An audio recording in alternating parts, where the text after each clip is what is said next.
প্রাথমিকভাবে দেখে মনে হবে কোনো মহাকাশযান উড়ছে আকাশে, কিন্তু এটি আসলে ইরানের সেই বিধ্বংসী মিসাইল যা নিয়ে বহু বছর ধরেই চলছিল আলোচনা।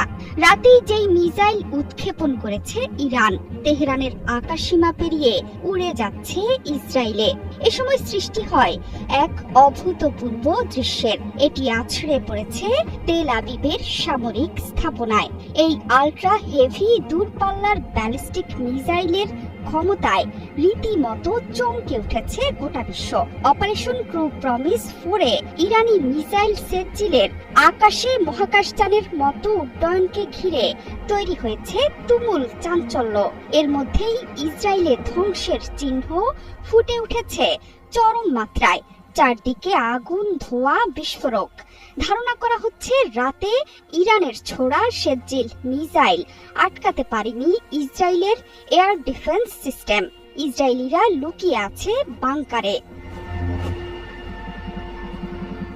আইআরজিসি এরই মধ্যে জানিয়েছে আক্রমণের প্রথম কয়েক ঘন্টায় পুরনো মিসাইল ছোড়া হয়েছে। এরপর রাতে ছোড়া সেজ্জিলে ইরানের অবিশ্বাস্য মিসাইল ভান্ডারের প্রথম মহাশক্তিশালী মিসাইল হিসেবে আছড়ে পড়ে ইসরায়েলে। ইরানের সেজ্জিল মিসাইল সবচেয়ে নির্ভুল এবং শক্তিশালী কৌশলগত অস্ত্রগুলোর মধ্যে একটি। সম্পূর্ণ দেশীয়ভাবে তৈরি ব্যালিস্টিক মিসাইল, যা 2000 থেকে 2500 কিলোমিটার দূর পর্যন্ত যেতে পারে। 700 থেকে 1000 কেজির বিস্ফোরক বহনে সক্ষম। 2008 সালে প্রথমবার এই মিসাইলের পরীক্ষামূলক উৎক্ষেপণ করে তেহরান।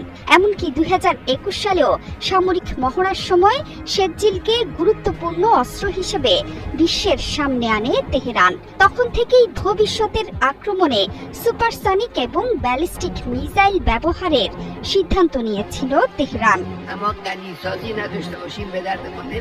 ইরান যে শুধু সেজ্জিল দিয়ে ইসরায়েলে ধ্বংসযজ্ঞ চালাচ্ছে তা কিন্তু নয়। এই হামলায় ইরান ব্যবহার করছে ফাত্তাহ খুররাম শহরের মতো দূরপাল্লার শক্তিশালী মিসাইলও। ফাত্তাহ 1 ঘন্টায় 16,000 থেকে 18,500 কিলোমিটার গতিতে আঘাত হানতে সক্ষম। এছাড়া ইরানের আছে বিশাল ড্রোনের বহর। পুরো মধ্যপ্রাচ্য জুড়ে থাকা মার্কিন স্থাপনায় আঘাত হানছে শক্তিশালী মিসাইল আর ড্রোন। সব জায়গা থেকেই আসছে হতাহতের খবর।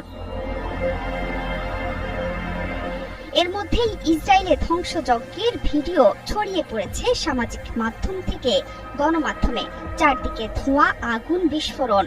24 ঘন্টায় সক্রিয় আকাশ প্রতিরক্ষা ব্যবস্থা। তা সত্ত্বেও দমানো যাচ্ছে না ইরানের মিসাইল বহরকে। শনিবার রাতে ইরানের চালানো মিসাইল হামলার আঘাতে একজন ইসরায়েলির মৃত্যুর খবর পাওয়া গেছে।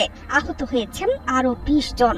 এই তথ্য নিশ্চিত করেছে ইসরায়েলের জরুরি সেবা সংস্থা মেগান ডেভিড আদম। এছাড়া মধ্যপ্রাচ্যে মার্কিন ঘাঁটিগুলো লক্ষ্য করে অনবরত আঘাত হানছে তেহরান। আয়াতুল্লাহ পর নতুন শক্তিতে এগিয়ে যাচ্ছে আইআরজিসি।